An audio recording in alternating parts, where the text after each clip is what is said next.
Bonjour à toutes et à tous. Dans cette nouvelle lecture, nous allons reprendre notre exploration de la série Fils des Brumes avec le deuxième tome de la saga Wax et Wayne, à savoir Jeu de masques. C'est un livre que j'ai avalé en 3 jours à peine. Alors quoique je l'ai fait en audiobook et je le précise parce que ça peut avoir son importance. En effet, à l'origine, je l'avais enchaîné tout de suite après ma lecture de l'Alliage de la Justice, que j'avais trouvé très bien au passage, et là, je ne sais pas ce qui s'est passé, mais Jeu de masques m'est tombé des mains.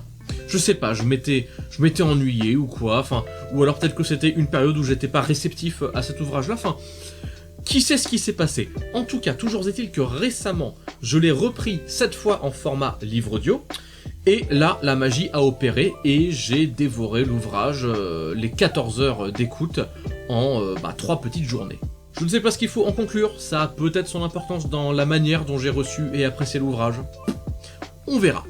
Allez, sans plus attendre, je vous fais le pitch du livre, puis je vous livre mon avis sans spoil.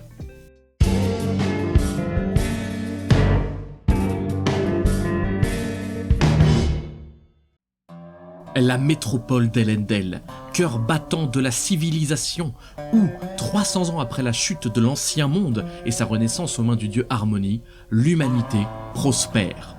Waxilium Ladrian, ancien garde-loi des rocailles, y a rebâti sa vie, où il jongle entre ses responsabilités d'aristocrate et sa vie parallèle de justicier indépendant, un privilège exceptionnel accordé par le Sénat d'Elendel au vu de ses exploits passés. Et dans l'ombre de cette ville, où les criminels ne se reposent jamais, ce n'est pas rien que de pouvoir compter sur l'aide de Wayne, son partenaire de longue date, et de Marassi, une jeune recrue des forces de l'ordre au talent d'enquêtrice sans pareil. 1 an après l'affaire des subtilisateurs, Elendel est en proie à un climat social de plus en plus tendu. Conditions de travail, corruption des élites, inquiétude face aux nouvelles technologies. Le massacre sanguinaire perpétré lors d'un gala d'aristocrates véreux pourrait bien être l'étincelle qui transformera cette grogne en véritable embrasement. Au cœur de l'incendie, chacun sera éprouvé. Qui laissera tomber les jeux de masques pour montrer de quel métal il est fait ?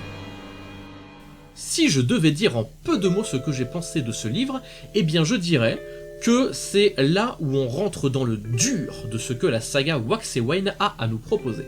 En effet, le tome précédent, l'Alliage de la Justice, fait désormais figure de livre introductif aux nouveautés de la saga Wax et Wayne quand on le compare à ce tome 2. En effet, le premier ouvrage était surtout utilisé pour nous présenter le nouvel univers, les nouveaux métaux, le nouveau fonctionnement, etc. etc.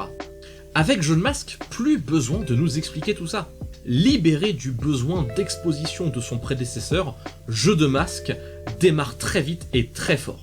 Passé un prologue qui revient sur certains éléments de la vie de garde-loi de Wax de ses années dans les rocailles, on est tout de suite mis dans l'action avec des meurtres, des prises d'otages, des courses-poursuites, etc., etc. Et ça rien que sur la première poignée de chapitres. Et c'est là qu'on rentre dans ce qui pour moi constitue le principal point fort de l'ouvrage, c'est son rythme. Encore une fois, peut-être que c'est dû au fait que je me suis fadé l'ouvrage en livre audio, mais pour moi, Jeu de masques a vraiment un côté non-stop, un côté haletant qui m'a vraiment tenu du début à la fin. Un côté sans répit qui n'a pas été pour me déplaire. En effet, le premier cycle de Fils des Brumes pouvait avoir ses longueurs, mais là ça fait 2 ouvrages qui coup sur coup s'enchaînent dans un rythme assez rapide, sur des ouvrages, il faut le dire, qui en nombre de pages sont également plus brefs, on va pas se le cacher, mais qui, en tout cas, tiennent en haleine jusqu'à la fin. Pour tout dire, j'ai même trouvé que la fin de cet ouvrage-là allait un petit peu vite, mais vu la teneur des événements qu'on détaillera en partie spoiler, sachez que ça peut se comprendre. Un autre élément qui peut expliquer le rythme, semble-t-il, très soutenu de cet ouvrage, eh bien c'est que à partir d'un certain moment dans le récit, eh bien l'histoire va se dérouler dans une quasi-unité de temps.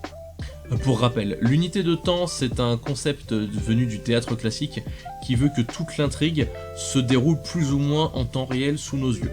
Or, à partir du moment où ça commence, il y a bien quelques ellipses ça et là, de quelques dizaines de minutes, voire de quelques heures tout au plus, mais dans la globalité, le tout se déroule au cours d'une seule et longue nuit. Oh, bien sûr, il y a tout de même quelques ellipses de quelques minutes, voire de quelques heures, mais qui servent surtout à passer sous silence des séquences de déplacement ou des séquences où les personnages se contentent d'attendre qu'il se passe quelque chose. Je ne saurais dire si c'est le premier roman de Sanderson qui essaye d'employer ce procédé, mais en tout cas, si c'était pas le cas, ça reste le premier où ça me saute aux yeux. Et en tout cas, je dois dire que l'effet est très réussi et que c'est très prenant. Mais bon, ce rythme haletant ne vaudrait pas grand chose s'il n'était pas mis au service d'une bonne intrigue. Et là encore, Jeu de Masques récolte les fruits qui ont été plantés par son prédécesseur, l'Alliage de la Justice, qui, ayant abattu une grande partie de l'exposition, dégage ce deuxième tome et lui laisse toute la place pour exprimer un fil rouge et une narration aux petits oignons. En dehors des points communs entre les deux ouvrages, qui sont similaires en termes de genre, ce sont des polars de fantasy, l'Alliage de la Justice devait faire le travail de nous introduire à cet univers, à notre trio de personnages, etc. etc. Et donc son antagoniste principal, Miles l'Immortel, n'avait eu que peu de place pour s'exprimer. Ici, la menace, qu'il m'est impossible de détailler dans la partie sans spoil, se fait beaucoup plus pressante, par le fait qu'elle occupe une place beaucoup plus importante dans le récit. Alors, l'antagoniste principal en soi n'apparaît pas beaucoup plus que Miles dans le tome d'avant, Chacun d'entre eux apparaît dans à peu près un tiers des chapitres de leurs romans respectifs.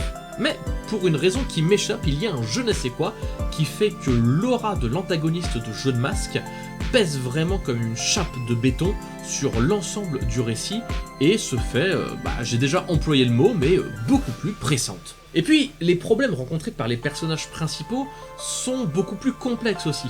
On n'est plus simplement sur une bande de voleurs de train, si balèzes furent-ils. Et oui, cette fois, la menace qui pèse sur Elendel est beaucoup plus complexe, mêlant complot, agitation sociale, corruption des élites et bien d'autres choses encore. Cette toile complexe, impliquant beaucoup de composantes, est démêlée petit à petit par l'intrigue jusqu'à un final saisissant où tout s'emboîte parfaitement comme Sanderson sait si bien le faire. Ce n'est pas parfait, on s'en reparle à la fin, mais ce que ça essaye de faire, je trouve que ça le fait très bien. Je reviens sur cette histoire de climat de grogne ouvrière qui imprègne le récit, parce que la présence de cet élément entraîne un effet secondaire aussi appréciable qu'il est inattendu.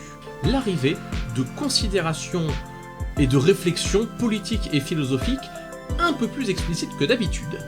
Le personnage de Marasi, très érudite et très consciente des problématiques philosophiques et morales et sociales de la société dans laquelle elle évolue, est utilisé par l'auteur pour proposer des explications sur les causes et implications philosophiques, politiques, sociales et morales des événements de grogne ouvrière qui imprègnent ce récit. Lutte des classes, philosophie du travail, questions ouvrières, bon, tout ceci, il faut bien le dire, est amené un petit peu avec des gros sabots. Et ça n'apprendra certainement rien de nouveau au lecteur qui connaît bien son Capital. Mais ça fait du bien de voir ce genre d'idée faire, mine de rien, son chemin dans un roman de fantasy qui aurait pu s'en passer et qui sera sans doute lu par des ados ou des jeunes adultes. Effectivement, distiller quelques petites gouttes de conscience politique par-ci par-là, ça ne peut pas faire de mal. Alors, on me dira sans doute que ce n'est pas le premier roman de Sanderson à avoir une part, ne serait-ce qu'en sous-texte, de réflexion ou de considération philosophique ou sociopolitique. Mais je tiens à pointer que la plupart du temps, c'est très en sous-texte. Là, ça nous est livré de manière un peu plus brute. Chacun jugera si ça lui plaît ou pas. Moi, tant que ça reste à petite dose, ça me va. Mais j'avoue qu'il ne faudrait pas que ça devienne un élément de premier plan. Parce qu'on va pas se mentir, si je veux du social, du philosophique et ou du politique, il y a des livres et des auteurs beaucoup plus calés sur le sujet et qui feront ce travail-là bien mieux qu'un auteur de fantasy, si bon soit-il. En revanche, s'il y a un truc qu'un auteur de fantasy fera mieux que n'importe qui, c'est nous livrer un bon world building et des bons personnages. Alors sur ce plan-là, qu'en est-il ? Alors, évacuons le world building, parce qu'il y en a très peu dans cet ouvrage, et le peu qu'il y a ne mérite d'être abordé qu'en partie spoiler. En revanche, bien sûr, je peux vous dire un mot sur les personnages tels qu'ils apparaissent dans Jeu de Masques. Puisque c'est l'ouvrage précédent qui avait pour mission d'introduire les personnages, eh bien la suite logique de ce deuxième tome, c'est tout simplement de les approfondir. Pour Wax et Wayne, il s'agira de l'exploration de leur passé respectif. Alors, chose qui avait déjà été un peu fait en filigrane, en secondaire, voire en tertiaire dans le tome précédent. Là, on va avoir le temps de vraiment s'y pencher et chacun en aura pour son lot de douleur. Même si Wayne a été un peu en retrait sur cet ouvrage-là, il aura quand même le droit à quelques scènes que je qualifierais de douloureuses. Je sais pas si c'est le bon mot, mais c'est celui sur lequel on va rester. Quant à Wax, certains aspects de son passé et de ses origines sur lesquels cet ouvrage va revenir vont servir à le questionner non seulement dans son identité, mais aussi dans le justicier entre guillemets qu'il désire être. Et j'ajouterai aussi s'il y a une adéquation entre ce qu'il veut être et ce qu'il doit devenir. Dans une moindre mesure, c'est également le cas de Marassi qui terminait l'ouvrage précédent en accomplissant son ambition d'intégrer les forces de l'ordre. Et bien maintenant qu'elle y est, elle doit s'y faire une place. Légitimer sa présence au sein de cette institution. De plus, elle qui a longtemps été une admiratrice de Wax, le légendaire garde-loi des rocailles, une sorte de tempête humaine, elle doit désormais se confronter à lui avec le regard des forces de l'ordre régulières, c'est-à-dire d'un espèce d'homme tempête incontrôlable et dont il faut bien gérer les éventuels dommages collatéraux. Il y a aussi des développements et des introductions de personnages secondaires, voire tertiaires, qui sont fort intéressantes. Je mentionnerai Aradel, qui est une excellente surprise, Alriandre, que j'aimerais revoir, Milan et Palm, et évidemment, et dans une moindre mesure, Reddy, qui est un trou de balle, mais qui n'est pas inintéressant dans sa manière de l'être. Ah, et puis Big Up Astéris, qui ne payait pas de mine, mais qui m'avait un peu intéressé quand même dans le premier tome. J'y trouvais une promesse éventuelle d'un bon personnage pour peu que Sanderson prenne la peine de la développer, et bien que ce soit encore insuffisant dans ce deuxième tome, je pense qu'on prend la bonne direction. Sa relation à Wax a l'air de plus en plus intéressante, et puis on a l'air de partir sur une intrigue de mariage arrangé qui se passe bien, et ça fait partie des tropes que j'aime bien.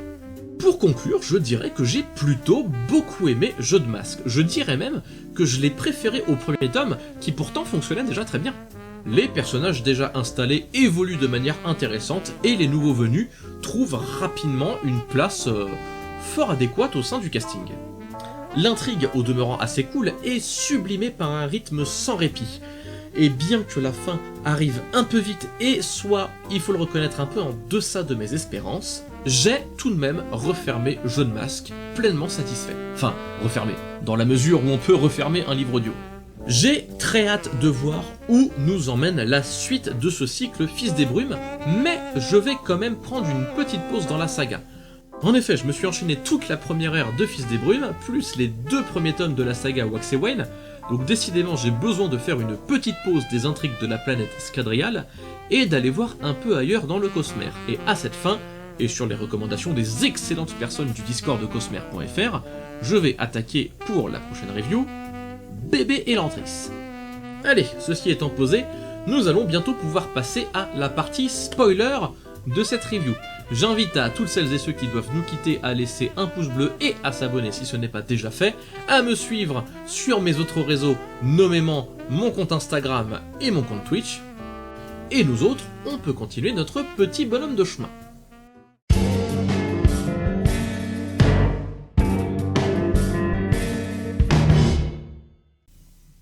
Bon, et alors, il y aura beaucoup de choses à dire dans cette partie spoil, mais on va immédiatement évacuer la plus grosse remarque que j'ai en tête. J'avais remarqué que Brandon Sanderson, des fois, aimait bien torturer un peu ses personnages, mais là, pétard, il y va fort. Bon, alors du coup, ceci étant dit, on va tout de suite évacuer le twist qui retourne le climax, c'est-à-dire que depuis le début, la Kandra qui était traquée par nos personnages était en fait la femme de Wax, l'ex-femme de Wax, Lessie, qui déjà à l'époque était et a toujours été la Kandra du nom de Palm. Alors est-ce qu'on peut dire qu'en la tuant il a fait du jambon de Palm? En même temps, vu le prologue, on aurait dû être méfiant, on aurait dû, puisque bon, la mort, la mort, entre guillemets, de Lessie, elle avait déjà été évacuée par le prologue du tome précédent, c'est-à-dire un peu le trauma qui était à l'origine de la trajectoire de Wax dans l'alliage de la justice. Donc, de réévoquer ce personnage de Lessie, mais cette fois sous le prisme de sa première rencontre avec Wax, dans le prologue de Jeu de Masques, c'était un peu curieux. Je le redis, j'aurais dû me méfier. Ah oui, et du coup, puisqu'on parle des Kandra, bon bah, c'est vrai que, je rappelle que dans ma review de l'alliage de la justice, je les avais trouvés assez absents. Bon, ils sont pas si absents que ça, d'ailleurs ce nouveau tome nous informe même qu'ils sont plutôt bien infiltrés dans l'ensemble de la société d'Elendel. Et alors forcément, le fait que l'antagoniste principal de cette histoire soit une agitatrice Kandra qui épouse différentes identités pour essayer de manipuler la cité sur une espèce de grosse révolution qui la mette à feu et à sang pour fiche le chaos et mettre des bâtons dans les roues d'Harmonie, eh bien ça invite à cette fameuse chape que l'antagoniste fait peser sur le récit. Et en effet, le matériau de cette chape porte un nom, c'est la paranoïa, qui est assez naturelle, qui s'impose assez naturellement eh bien, lorsqu'on fait face à un adversaire qui peut changer de forme à tout moment, et qui en plus, grâce à l'émalurgie, qui est un peu l'autre élément qui fait son grand retour, décidément il ne manque plus que les colosses, bref, qui grâce à l'émalurgie est capable, en plus de pouvoir avoir n'importe quel visage à n'importe quel moment, et bien d'avoir n'importe quel pouvoir allomantique ou ferrochimique, et d'en changer comme de chemise. Bref, un adversaire absolument redoutable qui met autant les lecteurs que les personnages sur le qui-vive. Et ça, bah, en termes de la présence et de l'aura que ça lui confère sur tout le récit, bah, j'ai trouvé que c'était forcément très réussi. Et alors, retour sur le fait que, en fait, Palm, c'était Lessie depuis le début.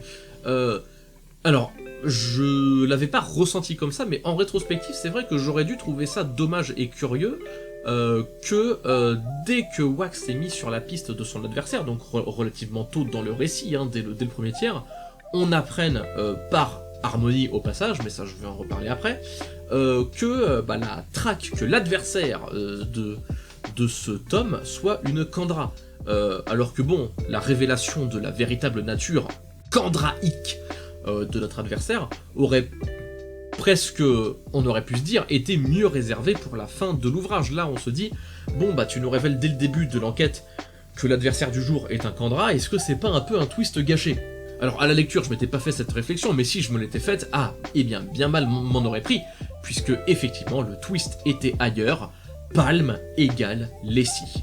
Et du coup, eh bien ça amène un truc assez immonde quand on y réfléchit, ça amène Wax à devoir la tuer une deuxième fois. Effectivement, tu parles d'un trauma pour notre héros, qui avait déjà cru la perdre une première fois en lui mettant par accident une balle dans la tête, et qui se retrouve à nouveau face à elle, et qui, pour l'arrêter, eh bien, doit recommencer le geste de lui mettre une balle dans la tête. D'ailleurs, la narration ne s'est pas beaucoup attardée sur les conséquences psychologiques et traumatiques de devoir répéter ce geste, mais cette fois de manière volontaire. Mais l'état dans lequel Wax est laissé à la fin du récit ne nous laisse aucun doute sur l'effet dévastateur que cela a eu sur sa santé mentale. Toujours dans la continuité de ma review précédente sur l'alliage de la justice, là où j'avais trouvé que Wax était plus agréable que Vin parce que moins pleurnichard, et que j'avais émis l'hypothèse que je m'en repentirais peut-être dans les tomes suivants, eh bien je pense que le tome 3 sera le tome où je vais changer d'avis, mais en même temps, si Wax est d'humeur un peu grognon et un peu chiffonne dans le tome suivant, bon, je serais un monstre de ne pas le comprendre. Veuillez m'excuser, j'ai un chat qui miaule et qui exige des caresses pendant mon tournage. C'est pas possible ça. Bon, et puisqu'on est dans les gros traumas, évidemment, il faut évoquer, bien que ce soit assez bref et encore assez secondaire dans cet ouvrage-là, ce qui est arrivé à Wayne. On avait déjà été averti dans le tome précédent qu'il effectuait régulièrement un don à l'adresse de la fille de l'homme qu'il a malencontreusement tué quand il était jeune, mais cette fois Sanderson nous fait assister à la scène, et c'est une scène qui est assez dure, puisque pour une fois Wayne abandonne vraiment tout ce masque de mec joueur un peu taquin, qui est un peu spécial et tout, et il se met à nu et lâche vraiment tous les artifices d'attitude et de déguisement en fait. Voilà, Wax qui est un as du déguisement laisse tomber, j'ai envie de dire, son masque de mec cool et juste se répand encore une fois en excuses face à la fille qu'il a privé de père dans sa jeunesse. Et en fait, ce qui brise d'autant plus le cœur, c'est qu'on comprend en fait que c'est un rituel qui s'inflige aussi pour se punir lui-même. Et ça brise un peu le cœur quand même, parce que de voir notre petit Wayne malheureux, c'est pas drôle. Mais c'est intéressant. Tiens, d'ailleurs, quasiment dans le même temps en termes de chapitre que Wayne est confronté à la fille de l'homme qui l'a tué, Wax est confronté à sa grand-mère et donc par cet intermédiaire à ses origines thérésiennes qui sont interrogées, et ce qui est interrogé surtout en fait c'est sa place au sein des Thérésiens. C'est un passage un peu court mais qui permet de donner un peu le ton dès le début de ce roman, c'est-à-dire que les origines de nos personnages, leur passé vont être mis en avant et en question. C'est d'ailleurs en parlant du passé qui revient, on n'a rien de moins dans ce tome-là. Alors j'avais déjà évoqué le retour des Kandra, mais surtout, oui, on a le retour de Sazed, sous la forme du nouveau dieu de ce monde, Harmonie, possédant à la fois l'éclat de ravage et l'éclat de sauvegarde. Une intervention surprenamment directe qui s'opère grâce à la boucle d'oreille de chemineur, qui est l'artefact que portent tous ceux qui, comme Wax, suivent la religion dérivée des enseignements de Sazed, et qui est en fait un objet hémalurgique qui permet à Harmonie de communiquer directement dans l'esprit de celles et ceux qui portent cette fameuse boucle. Du coup, en fait, l'ordre de mission, si je puis me permettre, qui va mettre nos héros sur la piste de leur enquête principale de ce tome, et en fait, ça va être Sazed lui-même. C'est Sazed lui-même qui va dire il y a un Kandra rebelle qui a besoin d'être arrêté par tous les moyens nécessaires, et de cette manière il met Wax sur le coup. Une intrigue qui, comme je le disais, est assez intéressante, surtout qu'elle permet à chacun de nos personnages principaux de briller dans ce qu'ils ont de meilleur. C'est-à-dire Wax comme une espèce de tornade de puissance qui agit comme il l'entend et que les autres doivent gérer, Marassi comme une jeune enquêtrice qui se révèle être de plus en plus géniale en fait, et puis Wayne comme le pur électron libre qu'il est.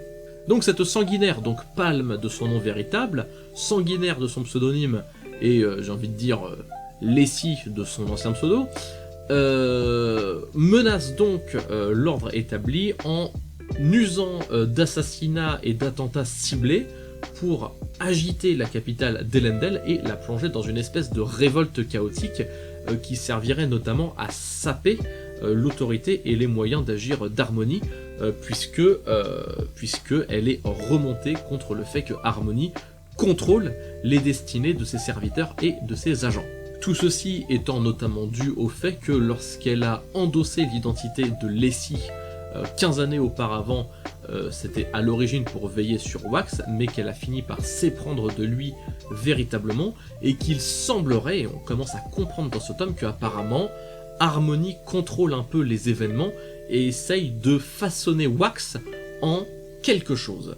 Et Palme, qui a fini par tomber amoureuse de Wax, veut que ce dernier reste libre et auto-déterminé, et donc c'est parce qu'elle n'a pas voulu suivre les plans d'Harmonie qu'elle a été éliminée et sortie de la vie de Wax, du coup en se faisant passer pour morte, ce qui constitue ce qu'on avait pris pour acquis auparavant, c'est-à-dire la supposée mort de Lessie.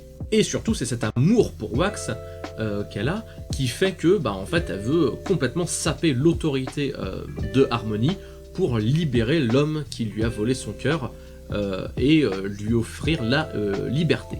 Ou tout du moins qu'il prenne son indépendance vis-à-vis d'Harmonie en fait. Curieusement, ce plan de libération par la discorde n'est pas sans rappeler le projet initial de Kelsier dans la première ère, ce qui établit du coup des liens plutôt intéressants, et des parallèles surtout, des parallèles, et faire des parallèles, c'est bien. En tout cas, ça donne globalement une intrigue où les Kandra sont très impliqués, puisque en plus de l'antagoniste, qui est Palme, nos héros vont recevoir coup sur coup l'aide de Milan, une nouvelle venue dans le casting, qui est donc une Kandra au service d'Harmonie et qui est dépêchée pour les aider, ainsi que ce bon vieux Tensoon qui semble désormais être la figure d'autorité principale chez les Kandra, et dont le retour permet, un peu tout comme les interventions de Sazed, de nous donner un bon petit parfum de la première ère et de crossover entre les deux ères, ce qui au demeurant est très cool, et ce qui permet, non sans émotion, de recaler quelques dialogues et références à Vin et à nos héros d'avant, par l'entremise de quelqu'un qui les a connus. Et ça fait quand même autre chose que de réentendre parler d'eux dans les versions mythifiées qui ont fini par émerger au cours des 300 ans qui séparent nos deux sagas. Et donc toute cette traque qui met en branle beaucoup d'alliés, beaucoup de tromperies, de changements de masques, et ce on peut l'entendre de plusieurs manières, est mis en place au cours d'une seule très longue nuit. Donc c'est la fameuse unité de temps dont je parlais, alors, unité de temps qui n'est pas parfaite, parce qu'il y a quelques ellipses quand même, mais tout ceci démarre par une scène qui était assez cool, qui était le fait que Wax et Steris se rendent à un espèce de gala, et en fait ils sont pris dans un bouchon sur la route, et du coup Wax emmène directement Steris en haut de la tour sur laquelle ça se déroule, grâce à son allomancie. En gros, il fait voler Steris, et c'est un moment qui était surprenamment un peu magique, et j'ai trouvé que c'était une très très jolie scène, qui avait un petit côté un peu poétique, et dont on s'attendait pas en fait à ce que ça kickstart la longue nuit d'enquête et de traque qui constitue la majeure partie de ce roman. Cette longue nuit est en fait à la fois une traque de Palm et une course contre le plan qu'elle a mis en branle, c'est-à-dire non seulement faut la trouver, mais en plus il faut déjouer un plan un peu mystérieux et les manières dont elle compte provoquer l'agitation en ville jusqu'à faire tout péter dans une grosse révolution.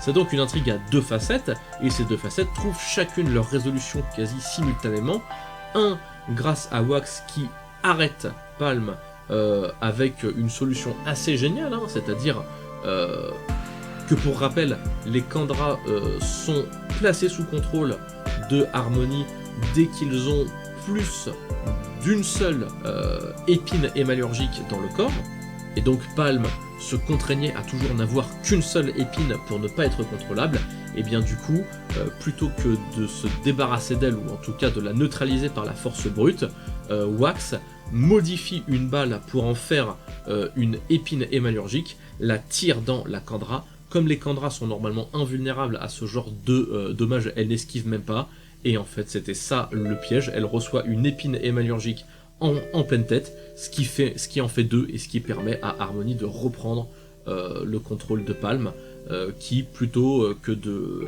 laisser son destin repasser entre les mains de Dieu, préfère enclencher la mesure biologique qui permet aux Kandra de mourir sur commande.